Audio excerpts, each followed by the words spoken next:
A call to arms in Ukraine has gained global response. People from all walks of life with different levels of experience are showing up to join the fight. Jorge David is a United States Marine who was living in Mexico and felt the need, felt compelled to go and help the people of Ukraine. And he is joining us live tonight from Kyiv, really the center of what is the greatest threat against that capital city. Jorge, thank you for giving us some time. What has been your experience since arriving in Ukraine?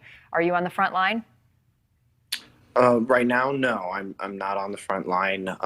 I've been rotated off, so to speak, for rest and reorganization. I arrived in country on the third day of invasion with a significant amount of other foreign volunteers that answered the call, Zelensky's call to help Ukraine in its moment of need.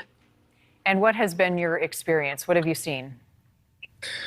It is. There's no small degree of chaos that's inherent to any war zone. I imagine it's not as well organized, but not due to lack of effort, as I imagined. But the combat is heavy, and it is a heavy, modern, sustained invasion, and the combat is nothing like anything I've ever seen before in my time in the Marine Corps. It's worse than anything I've experienced before. And you've been to some intense battles. We keep hearing about the Ukrainian forces holding off the enemy, you and others doing as well. How are you on supplies? I interviewed a woman a couple of days ago who said her brother doesn't have a bulletproof vest. Are you feeling fully supplied as more are on their way?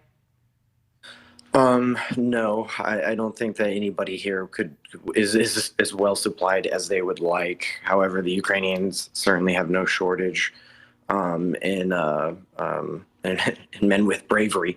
They're fighting fantastically well, given what they have.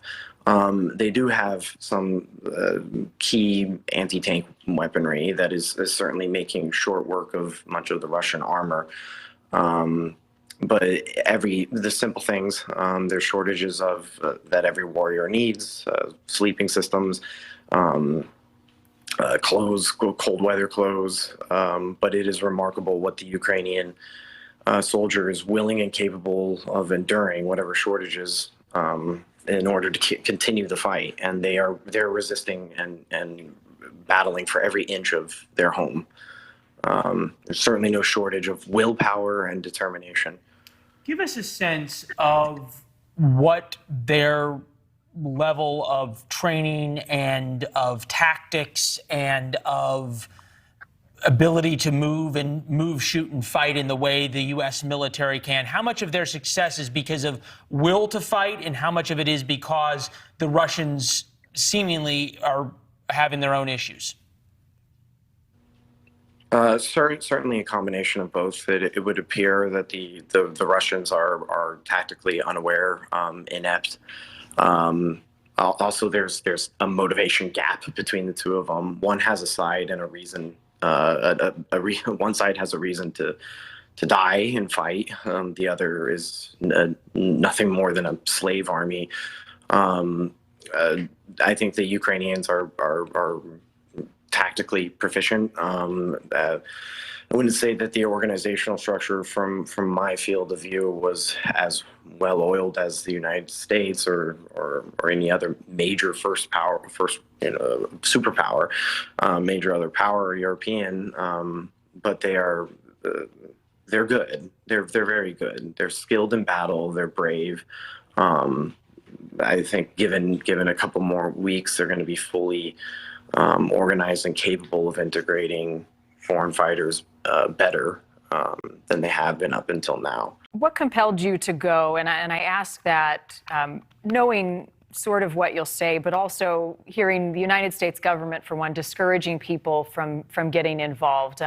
What was your reasoning that you had to get there? A purely ideological principle.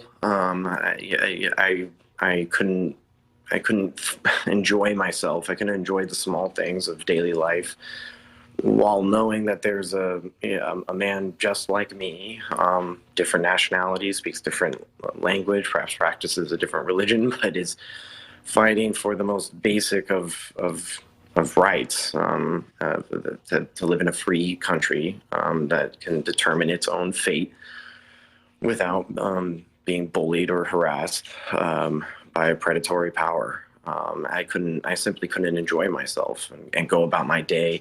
I was ineffective in my job, my day job. I simply wasn't concentrating, wasn't applying myself. And I realized that, look, the only way to get past this itch is to go myself. Well, Zelensky put out that call, and you and many others answered. Jorge, be safe. Godspeed. Thank you very much. Thanks for watching. Click the red subscribe button below so you can get more of NewsNation's fact-driven, unbiased coverage.